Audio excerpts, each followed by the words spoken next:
Let me show you something.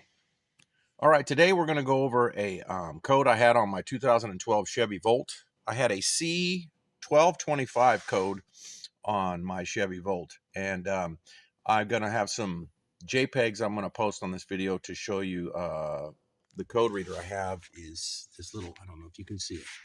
Let me flip this video around for you. I don't think I can flip it around while I'm, anyway, it's the fixed app.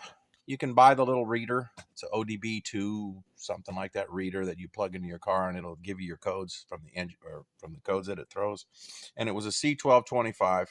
I'm being very redundant, but I used the fixed app, FIXD, and I'm going to put on some JPEGs of the screenshots of what it showed me, and we'll go from there. Hang in there. Okay, here's my 2012 Chevy Volt, and if you've watched my channel, you know I got some slump in the trunk back there, and I never thought that was the reason why I was getting the 1225 code, the C1225 code anyway. It pointed to the front wheel bearing or some kind of electrical at the passenger or the driver's side front wheel.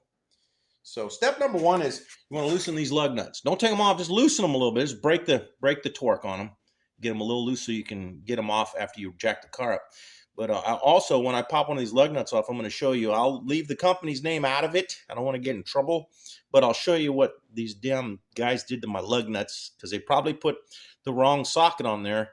And I'm going to show you what my lug nuts look like after going to some tire shop. It's a well-known tire shop, too. I'll put it that way. Okay, I don't know if I said it in the other video, but these are 19 millimeter lug nuts. And you can see, I don't like using an impact. The only time I use an impact wrench is to break loose a stubborn bolt. I like to hand tighten everything. I don't like using impact wrenches. I only use them to break bolts loose that are stubborn. But look what they did to the darn lug nut. They rounded it off a little bit with an impact wrench and probably the wrong size socket. Damn it, boy. Okay, step number two is getting the car off the ground. Now, this car is so low to the ground that I can't get my head under there to find a good place to jack it with the floor jack. So I'm going to use the GM jack just to get the car up high enough so I can look underneath there. It's so low to the ground that I can't see under there. So that's going to be step two. Okay, I got some more light out here, and I don't have the car jacked up with this jack yet. But I can see it looks like a good spot to get the jack underneath this. What does it look like? A triangle. I'm going to put my camera further back there so you can see it. This area here with the bolts in it, that looks pretty sturdy right there. I'm going to put my camera up there so you can see it. That little spot with the 3 bolts, I think that's where I'm going to put my jack, because it looks like there's some, pretty beefy material hooked to that. So that looks like a safe spot. Look how thick that metal is. Or you could probably even go underneath. I guess that's just I don't know what you'd call it. It holds a spring or something. The spring holder. That area there looks pretty strong too. But I'm going to go underneath that right there and raise it up with the floor jack. Well, I ran into a problem. I'm still going to have to use that standard jack because that can't reach all the way under there because the car's too low to the ground. So I don't want to mess up my side there of my car. So now we're going to have to use that jack just to get it up high enough so I can get this jack under it. You can see that I use that jack to get the car up high enough to where I can get that underneath that spot that I wanted to get to. So now we'll go ahead and jack it up. Now, if you see, I like to use redundant lifting because I don't like working underneath cars. It's very dangerous when if the car falls. It can kill you. And so I put a jack stand there. And I also have the hydraulic jack underneath a real beefy spot over there. Actually, it's on that spot where I raised it up at earlier, and then I put the jack stand. So I have 2 backups to keep the car off the ground, just for safety. You always want to use 2. It's just better. If you don't have a car lift, you want to make sure you're safe. And then now we're going to take this wheel off. Okay, real quick, I wanted to go over something. We got the wheel off, okay? If you don't know how to take a wheel off, there's plenty of videos on YouTube. I assume that you know how to do that before you start doing things like this. The The spindle nut that holds the half shaft to the wheel bearing, which is what we're going to check right now, it says it's a 32 millimeter. Okay. The 32 has a little bit of play in it. A little bit of play. Should still work though, because they say it's a 32. This is a 1 1/4, and it's a little bit tighter than the 32 by a couple thousandths of an inch. So I'd recommend if you have a 1 1/4, use it. It'd be better, but it calls for a 32. You can either use a 32 millimeter or a 1 1/4 on that spindle nut. Also, side note, when you do these, you're going to have to use a torque wrench in the back. You want to get the car high enough off to where you can get some torque. You know what I mean? See where the torque wrench is at the bottom of the torque wrench and where the back of all this. You need to get that car high up enough off the ground so you have some room to work with for your torque wrench. So I got my car pretty high off the ground so I can get some leverage. Now the spindle nut's not going to matter. That's going to be easy because you have plenty of leverage because you're on the outside. There. Okay, you just need to break it free. And you're definitely going to need a impact or a torque wrench. You can use an impact to get it off. But when you put it back on, you're going to want to torque it right. Because it calls, I think, for 125. I'm not sure. But once you loosen it, you can just use your socket wrench to finish the job. Okay, the spindle nut's off. And now we got to take the caliper off. And that is a 21 millimeter socket. There's a bolt there on the top. And then there's also, I don't know if you can see it in this video, but you'll find it. There's a bolt on the bottom. You'll feel it. It's the bolt closest to the caliper. There's 2 of those. You have to remove those. And you may have to use a torque wrench to break those free because those have quite a bit of torque. If you can fit an impact in there to break them free, that would be your best option. But if you can't, you just got to keep working with it. Side note, I bought this on Amazon. It's a swivel extension. It swivels about 15 degrees. And that's going to come in handy for me because, let me put it on there. It allows you to, if you can see there, it allows you to move the extension a little bit. And that comes in handy here because straight doesn't work here. You can't just hook the socket to the socket wrench right there. So I had to use this extension with a swivel on it. Like 15 degrees, I think. So we're going to go with that. Okay, those 2 bolts are removed for the brake caliper. Okay, when you go to remove this, it'll come off pretty easily with your hands. It should. Okay, and you're going to use a wire. And you're going to want to tie this, hook it around something where the metal is. You know, like that. Hold on, let me see. I don't know if you can see that. Hook it around something metal. And I usually hook it up to like the spring up there or somewhere that's, don't hook it to that. That's not very strong. I'll hook it up to the spring up there to hold it because you don't want it to dangle on the hose. You know, it could break and then you'd be in trouble. And then you're talking about, you know, replacing the hose. This pops right out of that little hole right there. Let me see if I can raise it back up. Hold on. It's hard to do this in video at the same time. But if you see this rubber grommet goes down in this hole from the top down, starts at the top and you just push it. Yeah, you just push that down, but pull that out of there. And the caliper wants to fall. So I'm going to do this next. I'm going to take the caliper off and I'm going to tie it up to that spring. Okay. You see where I got the wire? And I got it hooked around a string to support it from dangling. You don't want it to dangle on the hose. So now here's another thing. If you need to turn your wheel for some reason, I think you can turn the wheel without the car on.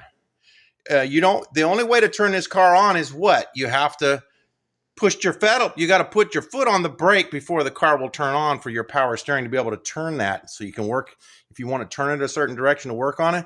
But don't forget, this is off. So that piston is going to push those brake shoes together. So if you plan on turning the car on while you're doing this for some reason, do yourself a favor and maybe spread that a little further apart.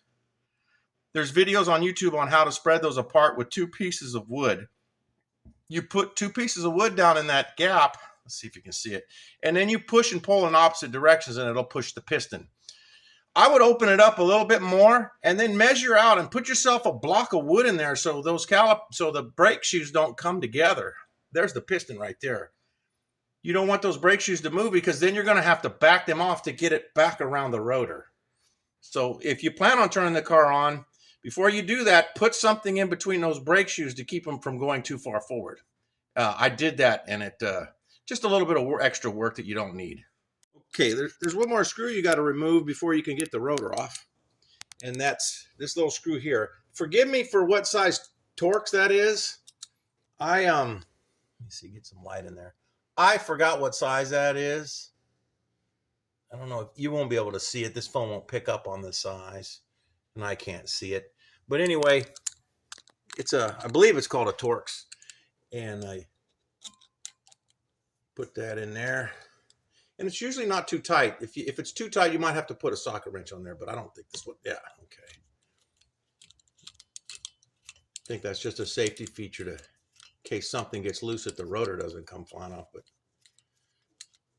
you just take that off, and that's the last piece. And the spindle nut's off, that's off, and then the caliper's removed. So now the rotor, I'm gonna pull it off of my hand. Okay, all right, there. The rotor just comes right off. And then there's your wheel bearing. That's what all the YouTubers were pointing to being the problem for that code, was the wheel bearing.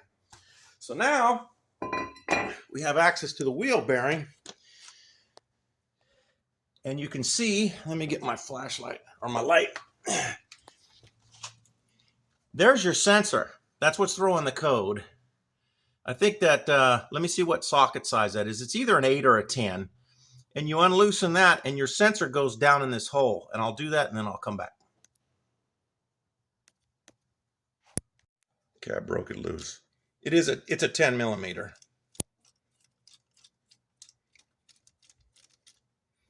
And this is the reason why the code was being thrown. And this pulls right out. Let's see if I can get some light on that for you so you can get a better video. That's the sensor.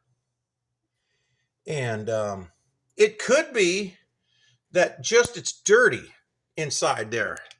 If I can get a light on there, I'll show you down in the hole. That hole that it goes into down in there, it could be it's just dirty and the magnet's not picking it up. You can try turning the wheel hub by hand like this. Yeah, that ain't gonna happen. It's in gear, so that ain't gonna turn. But if you can, I think if you start the car, it'll automatically turn a little bit even in park. I can't remember. But then you'd have to have both wheels off the ground on the other side too to do that. And you could get by with just spraying some carburetor cleaner down in that hole and cleaning it. It may take the code away. It might. That could have been the case in my instance.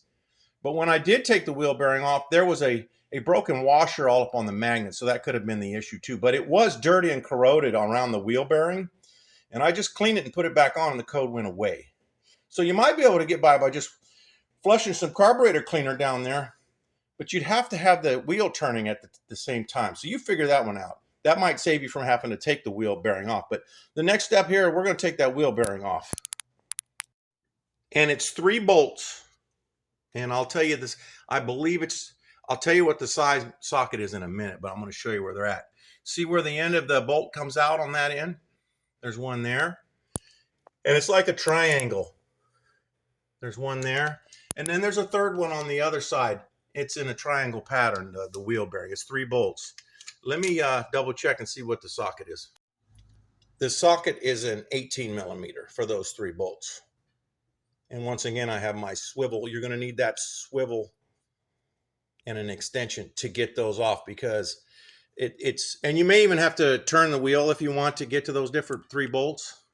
But anyway, I'm gonna not give you a lesson on how to remove those bolts. You'll have to figure that out. But you may need a one thing that I did do is on this here, I forgot what they call that, the swivel extension.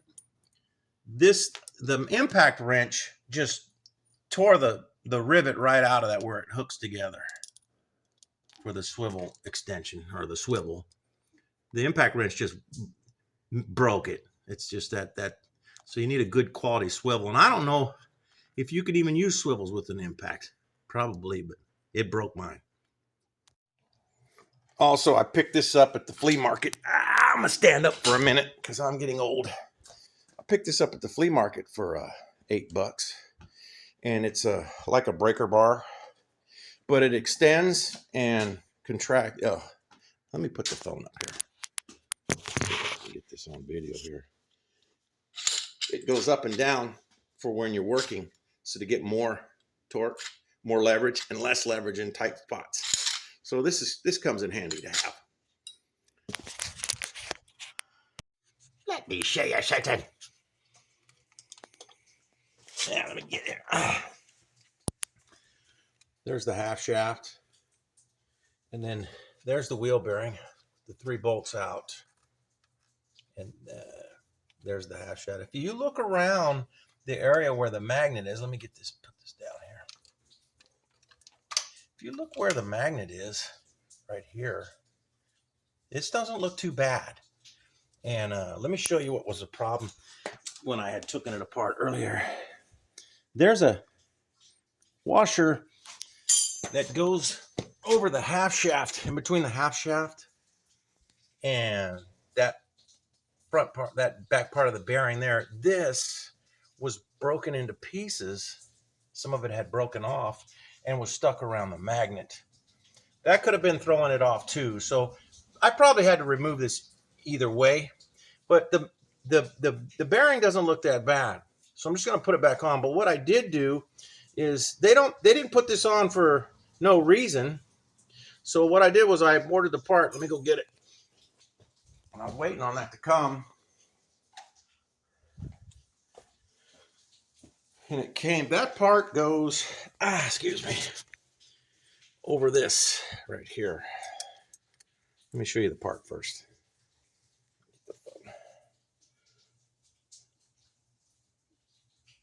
It's a little washer. It's really, really thin too. It's not very thick. There's got to be a purpose for it. So what the purpose is, I don't know. And then that kind of, you see how that kind of grips. Oops. Half shaft's moving. And then it goes, kind of snaps there. Might be, it looks like it might be for like water or oil to keep the getting to them. Let me make sure that this doesn't have a certain way that it goes on. Any kind of notches in this. And I'll be back. And if you look at the back side, it goes on like that on the back of the bearing, with the little tabs pointing downward. Let me put this. It's kind of hard to film. I need somebody to hold the camera for me, really. But yeah, you see how that part goes. The part with the tabs goes down into the bearing, and then this part goes on like that. That was broken, so I wanted to replace that. So that's why I pulled all this back off to show you. So for me, getting the bolts back off wasn't too bad because I didn't torque them all the way. But you'll find out. It's not. Just be patient. You may have to get creative on how to get those bolts off on the wheel bearing. But now we're going to put all this back together, and it's just the reverse process of how I took it apart in that order. And the order doesn't have to be the same. You can take the caliper off before you take the spindle nut and all that, but the way I just follow what I did, and it just be patient. It takes a while. Anyway, I'm going to put all this back together, and that did solve my code. I just cleaned up that wheel bearing, took it out and cleaned it up, sanded it around. Now this area here, that's where the sensor goes. It doesn't, I don't even think it goes up against, but it gets close to this, because that part there wait a minute. Does that? Yeah, this turns. That turns. Let me see something. Let me show you something. Anyway, the sensor goes along here, so make sure you sandpaper that, clean it really good. Clean that really good on the outside. The sensor doesn't pick up this. The magnet's inside there, embedded. But you want to clean that outside area really good. And if your magnet's in good shape, then clean that, put it back on, and that should get rid of your code. Bye.